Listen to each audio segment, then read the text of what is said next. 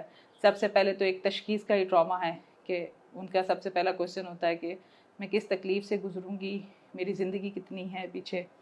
اس کے بعد کئی دفعہ ہمارے ہاں جو ہے کئی فیملیز یا ہمارا معاشرہ جن میں تشخیص ہوتی ہے اس پیشنٹ کو کچھ اس طرح سے اس کے ساتھ بیہیو کر رہے ہوتے ہیں کہ جیسے ان کو کوئی اچھوت کی بیماری ہو گئی ہے، اور یہ بہت کامن ہے.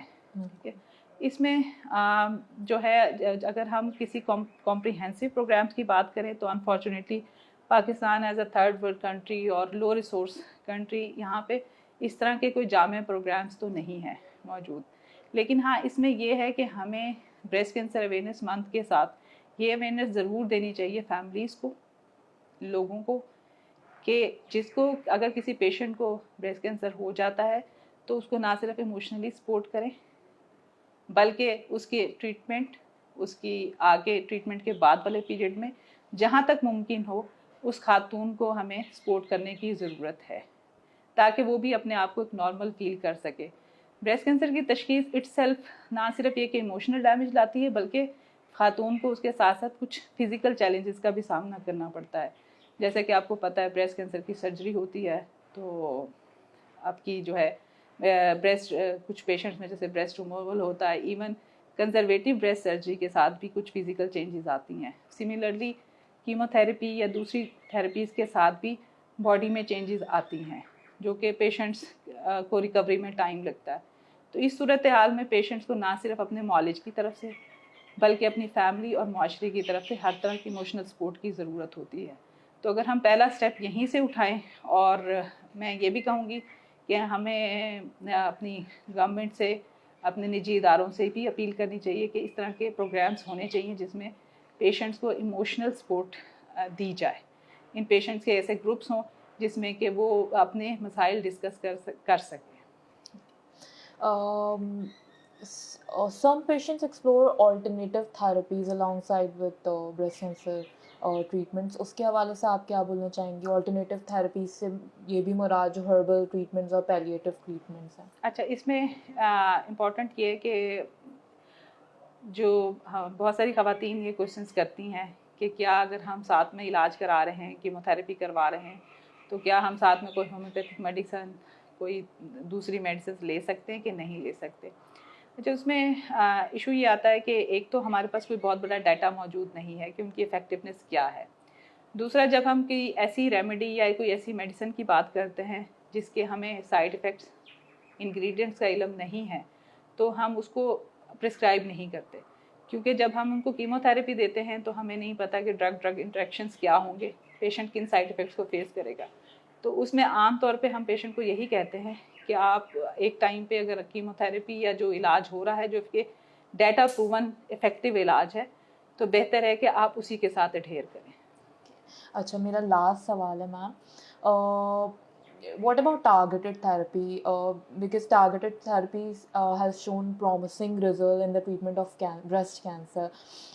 تو اس کے حوالے سے آپ مجھے تھوڑا سا بتائیں. جی، ٹارگیٹڈ تھراپیز خوش قسمتی سے پچھلے 10-20 سال میں بہت ساری ایسی ٹارگیٹڈ تھراپیز آئی ہیں جن سے بریسٹ کینسر کے آؤٹ کم جو ہم پہلے بات کرتے تھے کہ ارلی ڈیٹیکشن کے ساتھ اسٹیج 1-2 پہ بہت اچھے آؤٹ کمز ہیں.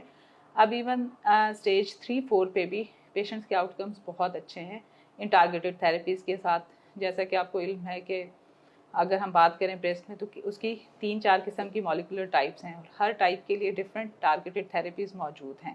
اور نہ صرف یہ کہ ان میں مزید ڈیولپمنٹ ہو رہی ہے، اور بلکہ یہ جو ہے کیا کہتے ہیں ڈے بائی ڈے ہم ایک نئی میڈیسن کی طرف اپروچ کر رہے ہیں جس کو کہ ہم پرسنلائزڈ میڈیسن اب جو ہے اس کو ہم کہتے ہیں یا پریسین میڈیسن کہتے ہیں. ان کی وجہ سے ایون اسٹیج 4 پہ بھی پیشنٹس کے لانگ ٹرم آؤٹ کمز بہتر ہو گئے ہیں. مطلب ہم اسٹیج 4 پہ بھی پیشنٹ کو یہ نہیں کہتے کہ آپ کا کیس جو ہے وہ قابل علاج نہیں ہے. بہت سارے پیشنٹس میں majority of patients they live for longer time, وہ بہت اچھی اور صحت مند زندگی گزارتے ہیں. تو انشاءاللہ امید یہی ہے کہ فیوچر میں ہم پریسین میڈیسن کے ساتھ